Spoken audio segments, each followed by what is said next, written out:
Allow me sir, 5 minute दिए हूं minister दिए सर। वो आप सर एक बी टीम हूं सर, सुन लीजिए। इस ऐवान की तकलीफ है कि एनडीए में लीडर ऑफ द हाउस है, एनडीए के लीडर है, एलओपी है, सिर्फ अपने नैरो ब्लॉक के हम कहां जाएंगे, काले काले बस्ते में गिर जाएंगे। सुनिए सर, अरे दिल की तकलीफ बयान कर रहा हूं, सुन तो लीजिए सर। आप बुजुर्ग हैं, बुजुर्ग नहीं सुन तो सर, हमको नहीं पूछा गया साइन करते वक्त। एलओपी कहते हैं अपोजिशन यूनिटी के नाम पे हम गुलाम बन जाएंगे क्या? नहीं बनेंगे गुलाम।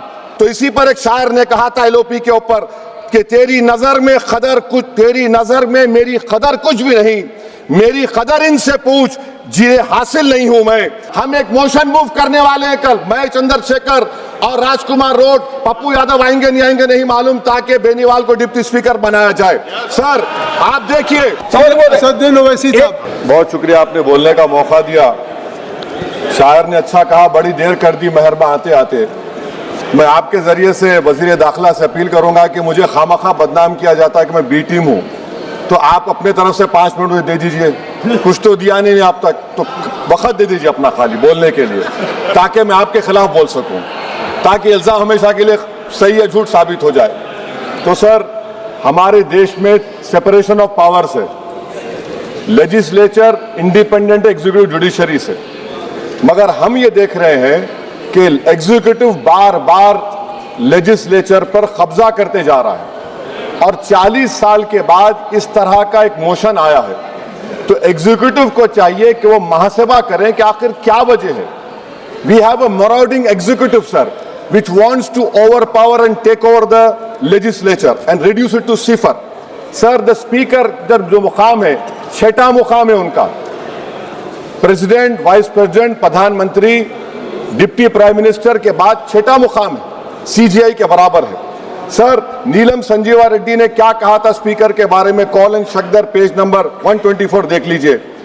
The first duty of the speaker to enable the house to function and not shut it out. The house is paramount, not the speaker who can claim no inherent right to override or bypass the house or to arrogate to himself powers and functions which belongs to the house। यही नीलम संजीवा रेड्डी थे, उस chair पर बैठने के बाद उन्होंने Congress party से इस्तीफा दिया। यही नीलम संजीवा रेड्डी थे जिनके दौर में बैठे स्पीकर अपोजिशन ने कभी वॉकआउट नहीं किया। यह स्पीकर होता है सर। और आप जानते हैं कि मौलांकर को बाबा पार्लियामेंट कहा नेहरू ने, और यही मौलांकर ने नेहरू को कहा था कि खबरदार ऑर्डिनेंस जारी मत करना। यही मौलांकर ने कहा था कि पार्लियामेंट को अगर कामयाब होना है तो एग्जीक्यूटिव से उसको आजाद रहना पड़ेगा। हकीकत यह है कि आज के दौर में उसके बरक्स काम हो रहा है, आजादी कम होते जा रही है लेजिस्लेचर की। नेहरू ने क्या कहा था मैं नहीं कहना चाह रहा, लंबा चौड़ा। सोमनाथ चटर्जी ने इसी कुर्सी पर बैठकर सुप्रीम कोर्ट की नोटिस को नकारा और कहा कि सुप्रीम कोर्ट को कोई अख्तियार नहीं है लोकसभा के अंदरूनी प्रोसीडिंग में मदाखलत करने का। सोमनाथ ने कहा था आर्टिकल 105, 122। सर, यह बहुत से लोग नहीं जानते, 1962 में मरीराम बागरी एमपी थे हिसार के। कौन थे शख्स जिसको नेहरू ने कहा इज वेरी ट्रबलसम? कौन था मरीराम बागरी, जिसको 7 दिन के लिए डिसरप्शन पर सस्पेंड कर दिया गया, 30 दिन के लिए स्पीकर ने बैन कर दिया। नेहरू के घर पर जाकर प्रोटेस्ट किया, पुलिस ने एफआईआर दर्ज किया, पुलिस अरेस्ट करने आई, और ये बागरी साहब हुकुम सिंह स्पीकर के पास आकर के मुझे अरेस्ट से बचा लीजिए। स्पीकर ने कहा कि पार्लियामेंट के उस ग्राउंड में जाकर रह जाओ। बागरी साहब ने टेंट लगाया वहां पर, अरेस्ट नहीं कर सकी पुलिस। 65 में पार्लियामेंट से बाहर निकले, पुलिस ने अरेस्ट कर लिया। और इन आंखों ने वो नजारा भी देखा कि ये सुप्रीम पार्लियामेंट में 2016 में एक आर्मी के टैंक को लाकर उसकी तोप को पार्लियामेंट के बिल्डिंग के सामने खड़ा कर दिया गया। ये लेजिस्लेचर की तौहीन नहीं तो क्या है, मुझे बताइए सर। स्पीकर के कान नहीं होते, स्पीकर की आंखें नहीं होती हैं। स्पीकर आंख से देखता है तो लेजिस्लेशन की आंख से देखता है। स्पीकर अगर अपनी कान से सुनता है तो लेजिस्लेचर के कान से सुनता है। Sir, I must say sir, we are members of the free parliament. We are not bonded laborers of any political party over here, sir. Let me also tell you, sir, a muted parliament is as much danger to parliament democracy as executive authoritarianism, which is present reality. Sir, Speaker is answerable to us. The government is answerable to all of us. That is the law which has been put forward, sir. Sir, may I take this opportunity to say, I will give an example of how executive is interfering.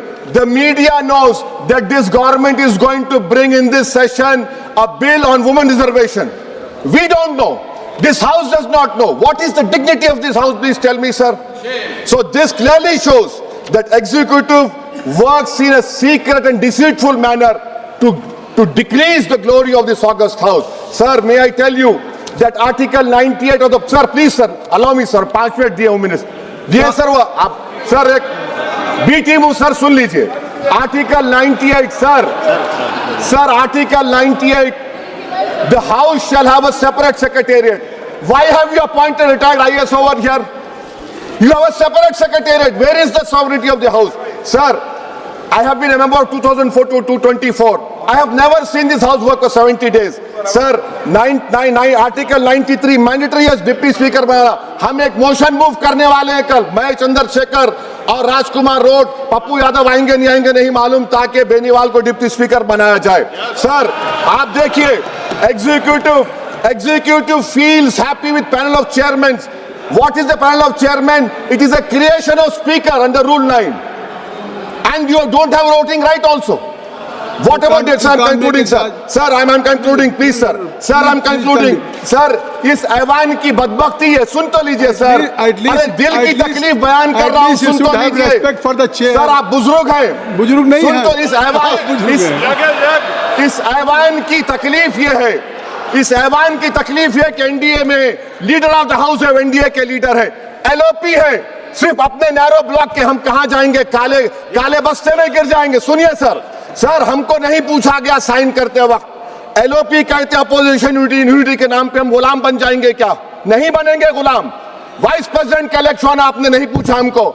हमारे CM बोले तो अच्छा रहा कि उनको हमने काम किया. तो इसी पर एक शायर ने कहा था एलओपी के ऊपर कि तेरी नजर में मेरी कदर कुछ भी नहीं, मेरी कदर इनसे पूछ जिन्हें हासिल नहीं हूं मैं. सर, मैं गांधी के इस सेइंग पर खत्म करता हूं कि if you are right you know it, speak your mind. Even if you are minority vote, the truth is still the truth. I am in a minority one, sir, but I'll speak the truth. The truth is Parliament has been treated with disdain by the ruling party. It has been treated with neglect by the opposition parties. And I conclude by saying that whatever is written in the Constitution is sacrosanct and sanctimonious. What I tried to raise in the point of order exactly this.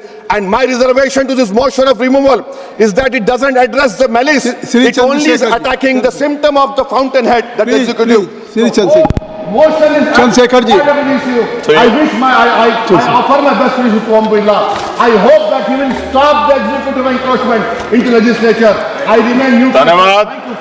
Honorable Speaker, Birla ji is very kind enough to you. He has given you opportunity. बोलूं sir? Please. धन्यवाद sir. Chandrashekhar ji, आपने मुझे